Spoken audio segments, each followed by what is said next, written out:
attention up at the screen there, and I'll explain a few of the overarching concepts that you're going to be looking at. Now, when we're dealing with motion or motion effects, we're going to be dealing primarily in the canvas. In that we're going to look at our clips, we're going to do things like scale them down, move them around, and so on and so forth.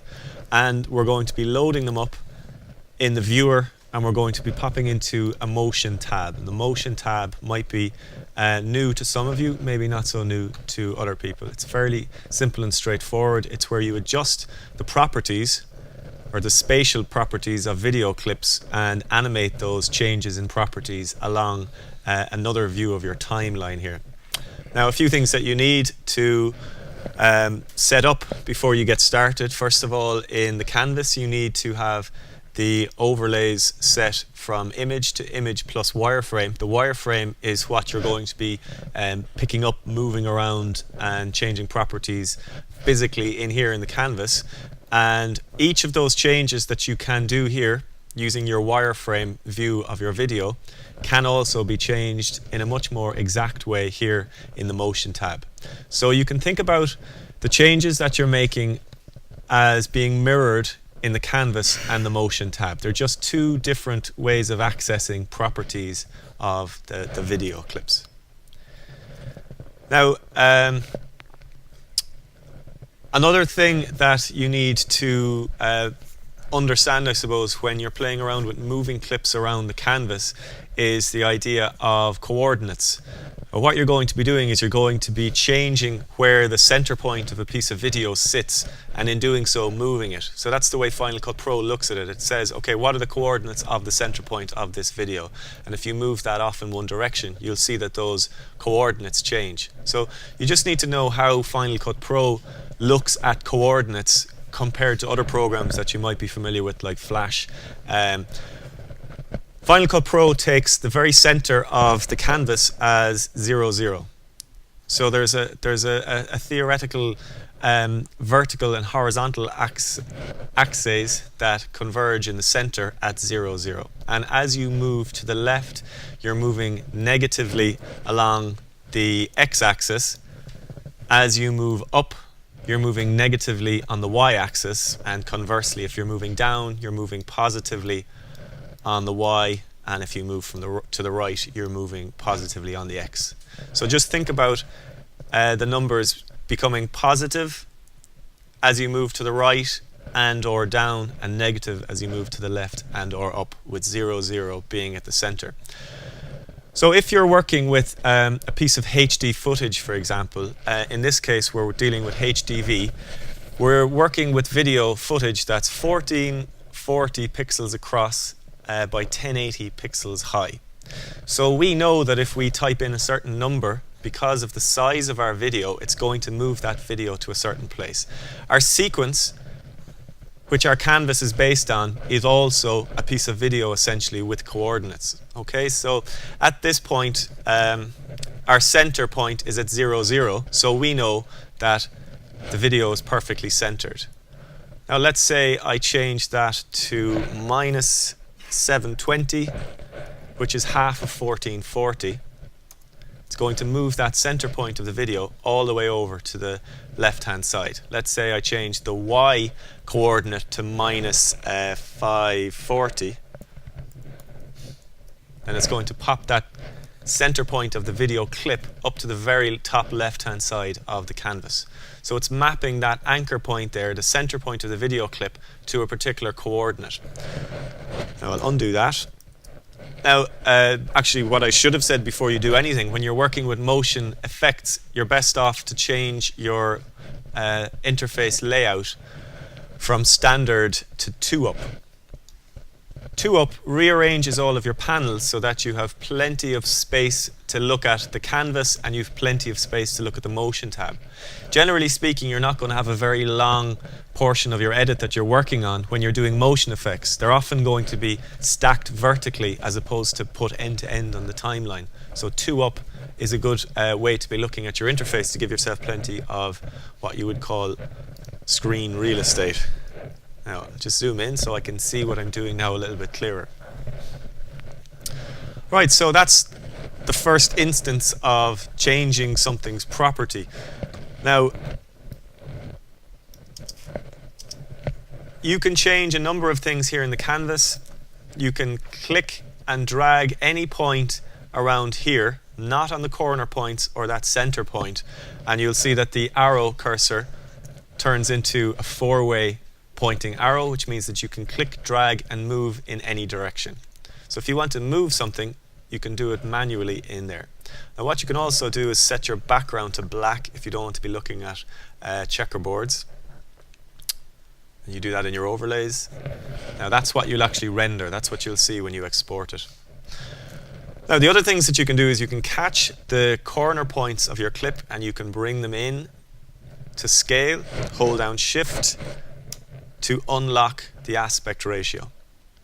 So you can change the aspect and the size. Let go of Shift if you want to keep that locked and scale it up and down.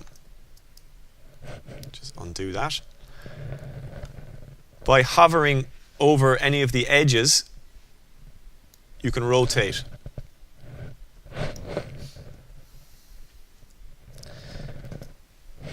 Now there is a distort tool and a crop tool available in the tool panel, which allow you to, I'll crop first. Cropping simply means cropping up and to the right, or cropping up and doing it that way. So you can crop both the across and up, or down and across, or you can catch the top, bottom, left or right and just crop down from any one of those. So you can do a quick split screen just by cropping from the right to the left, for example. The distort tool allows you to pick up any of these points and move it independently of the other points. If you hold down Shift, it will lock it to a kind of a perspective change. This is a kind of a handy way of doing very quick 3D kind of an effect if you wanted to. It's a way of kind of angling something or skewing something in 3D space just by distorting its corner points. Right, so those are the basic changes that you can make to your video. So that's what you're going to be doing. But chances are you're going to want to be doing it in a much more controlled way. So that's where this panel here comes in, the motion tab. Now everything that I've done previously in the canvas can be done here. So if I wanted something to be exactly 50% of its original size, I can type in 50 as the percentage and you'll see that it will bring it down. Now, scale is an interesting property in that I just changed it to 50%, but what you'll notice is that the video actually appears to get much smaller than half. Well, when you scale to 50%, you're scaling 50% in terms of the vertical and the horizontal size. So if you look at it here, you'll see that if I put it up there in the corner, you'll see that it is in fact 50% of its width, and it is in fact 50% of its height. So what it actually, the visual result in terms of pixels is that the clip is 1/4 of the original size. But 50% is a way of bringing it in 50% vertically and horizontally. The rotation can be adjusted using the rotation dial, using the black one to control an actual amount of degrees, or the red one should give you revolutions, okay. Or you can type in a value.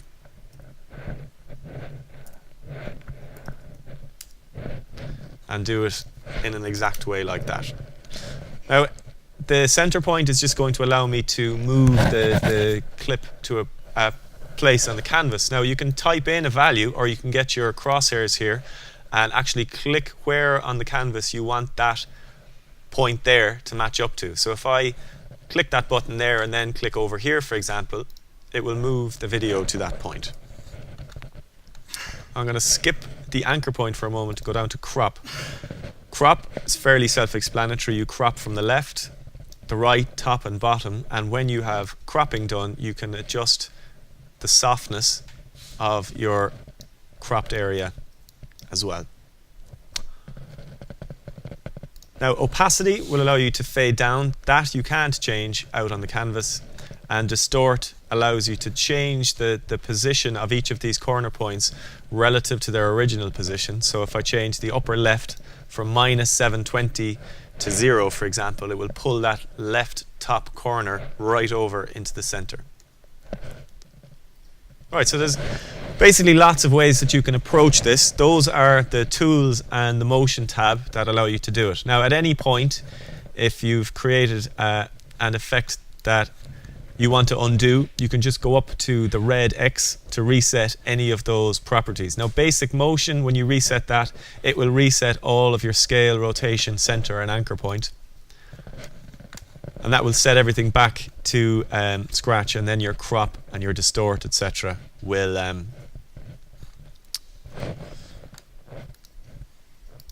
be adjusted back to its default by hitting that red X. Now, I'm just scrolling there in that text box there using the scroll wheel, and you can see that that's another way of adjusting that. Okay, so if, for example, I wanted to do a split screen and I wanted to have a few pieces of video down on the timeline here, so I'm going to use my medium wide shot to Tralee. I'll just leave that as is. And I'll drag a few more clips in. So I'll add a track, connect it, load up this shot, and overwrite into that track, create 2 more tracks.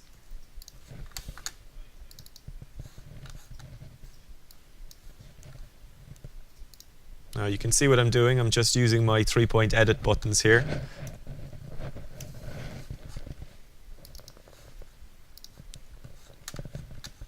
Or I could do it that way as well if I wanted. So now I've got 4 clips stacked on top of each other. I can now start to play around with where these clips go. So if I was doing a 4-way split screen, I might do something like this. Start by shrinking it down and moving it off. Loading it up in the viewer, checking my motion tab. Okay, it's nearly 50. I'll just finish that off at 50. Change the center.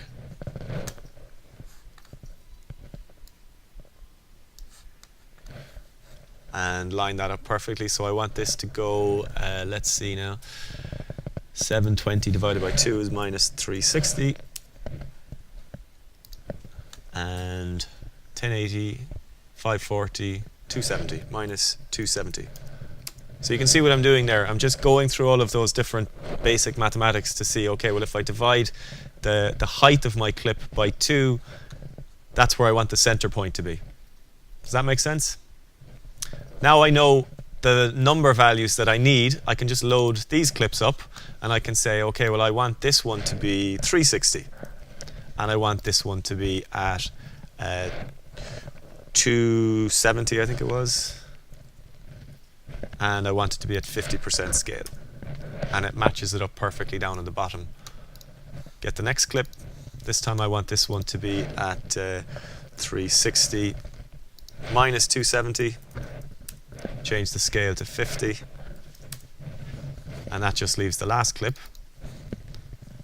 I want that one to be at -360 -270,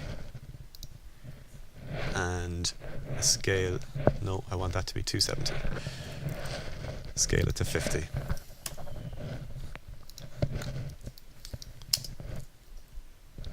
Okay, so I'm looking at that now. I'm thinking, I like it, but it would be nice with some black borders. Let's cut that there, so that the videos aren't all touching. Well, that's simple. You just load them up, and you bring the size down to maybe 48 or 47.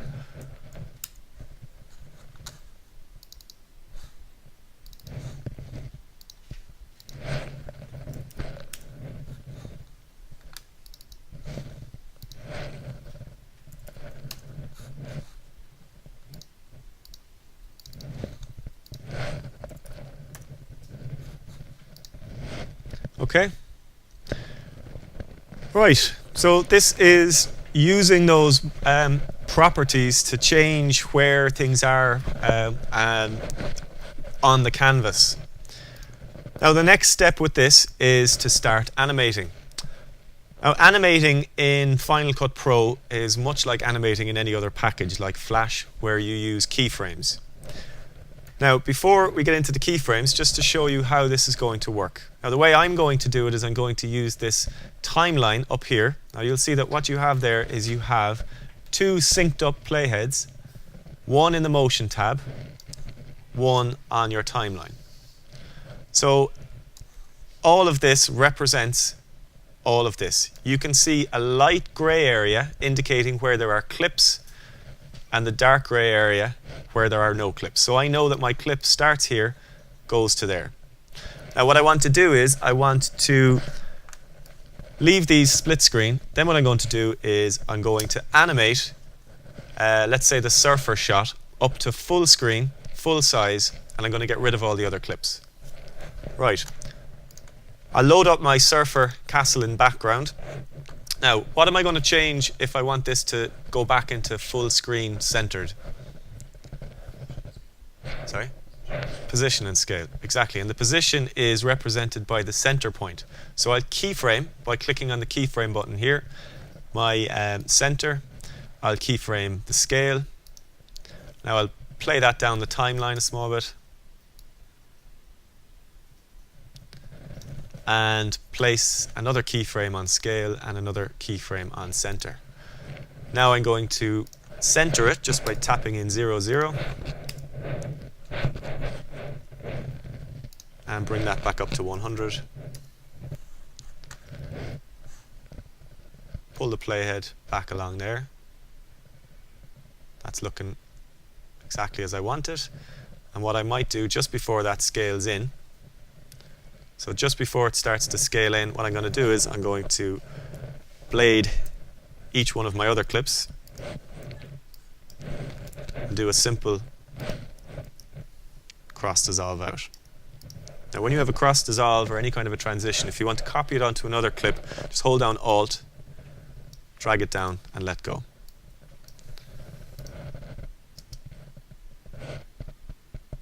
Okay, so that's a little bit slow, so if I wanted to, I could pull that keyframe back like that. Pull that one back and it'll snap because I have snapping turned on.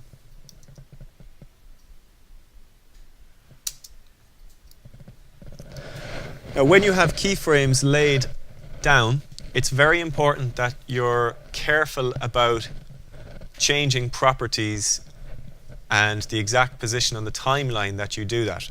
To give you an example, if you have your playhead not on a keyframe, and if you change a value, it will automatically drop a keyframe and place it there. So you will have an extra animation happen there whether you want it or not. So it's very important to always be exactly on a keyframe when you intend on changing the property. So if I wanted this to, instead of going to full size 100, let's say I just wanted to scale up to 90, I want to be on that exact second keyframe where I want the change to happen. Now the best way to do that is to use the next keyframe and previous keyframe buttons here to navigate exactly to and from keyframes. So I can change that now to 90, knowing full well that it's only going to make that change, it's not going to do something weird. So if I had it slightly off and I set it to 90, you see an extra keyframe, and the result is that it will scale up and then scale back down again. That's not what I want, so I'm going to make sure I'm always on the keyframe and do it that way. Okay, so that's a simple use of the motion tab, and I'm going to stop that recording.